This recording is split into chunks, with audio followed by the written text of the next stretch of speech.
Welcome students to the online classes. In this video, we will continue chapter number 19, water sources, rivers and seas. Student, we are continue this chapter. The first topic is life in the rivers and seas. यानी कि rivers और seas में life कैसी है. आपको पता है कि ऐसे बहुत सारे प्लांट्स हैं, वाटर प्लांट्स, और ऐसे बहुत सारे वाटर एनिमल्स हैं जो रिवर्स एंड सीज में रहते हैं. All water bodies have a number of plants and animals in them. यानी कि वही बात जो मैंने आपके साथ अभी डिस्कस करी. We find a number of plants. जैसे कि कौन कौन से प्लांट्स है we can find in that water is it's water hyacinth, water lily in the lakes and rivers. यानी कि लेक्स और रिवर्स में आपको ये वाले प्लांट्स मिलेंगे. There are seaweeds. अगर हम सीज की बात करें तो आपको सी वीड्स मिलेंगे. Animals found in the rivers. यानी कि आपको रिवर्स में कौन से आपको एनिमल मिलेंगे. It's gharial, crocodile, turtle, tortoise and different types of fishes and dolphins. यानी कि इतने सारे number of water animals and the water plants are found in the water.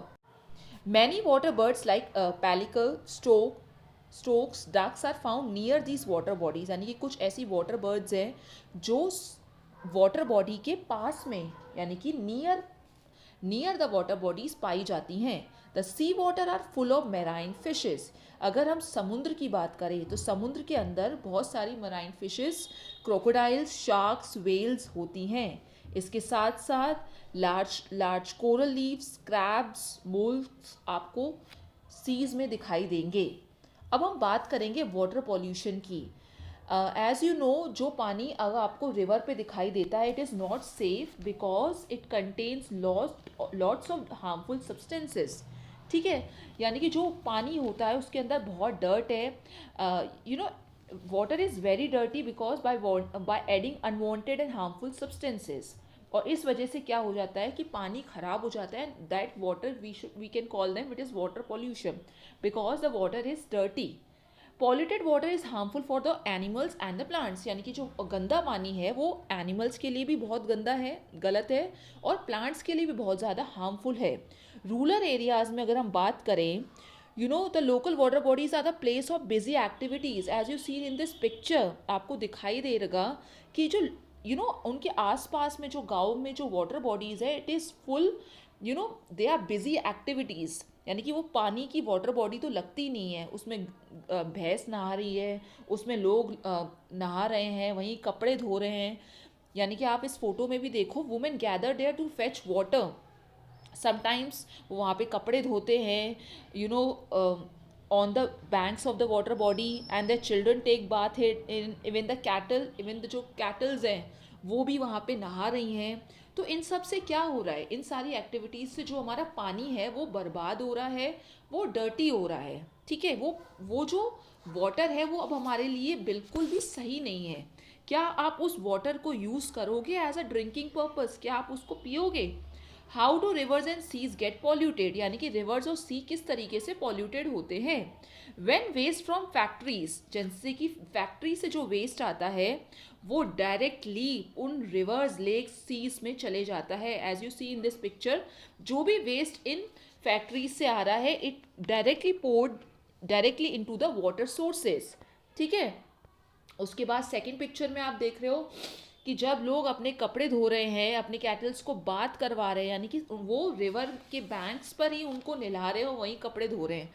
यानी कि वो उस पूरे के पूरे पानी रिवर के पानी को गंदा कर रहे हैं. When people throw garbage, flowers, dead animals, etc. into the rivers and sea.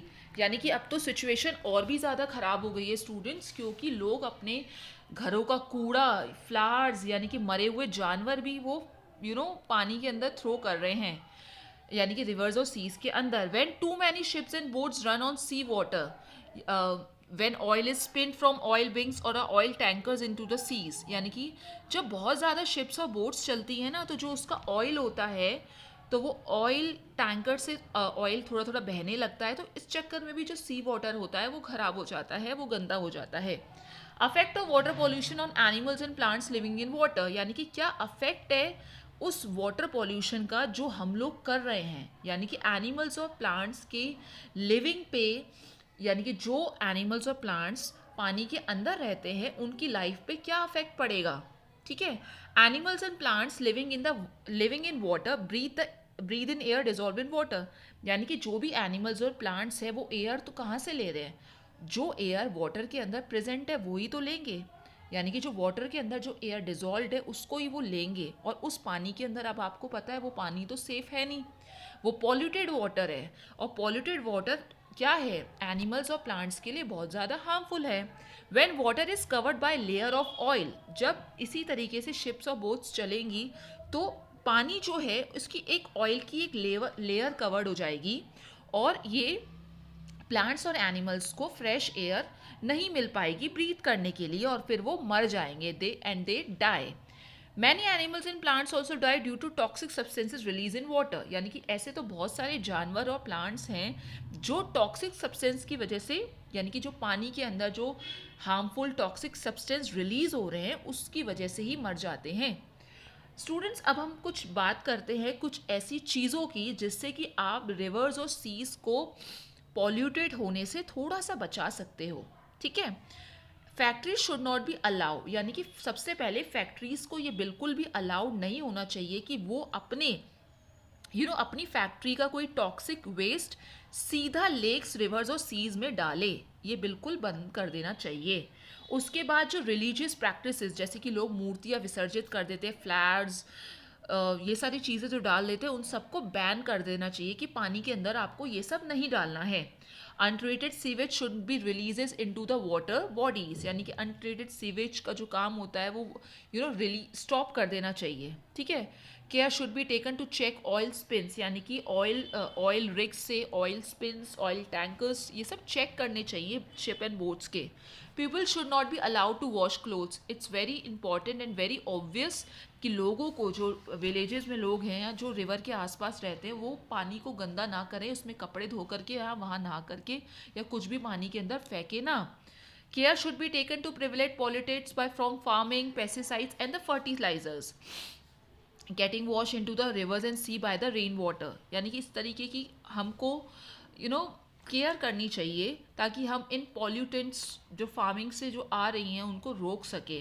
People should be made aware of the harmful effects of water pollution, यानी कि लोगों को सबसे ज़्यादा इम्पॉर्टेंट है उनको जागरूक होना, यानी कि जागरूक उनको होना चाहिए कि जो वाटर पॉल्यूशन से जो हार्मफुल अफेक्ट्स हो रहे हैं उससे कैसे बचे, उनको इस बारे में पता होना चाहिए।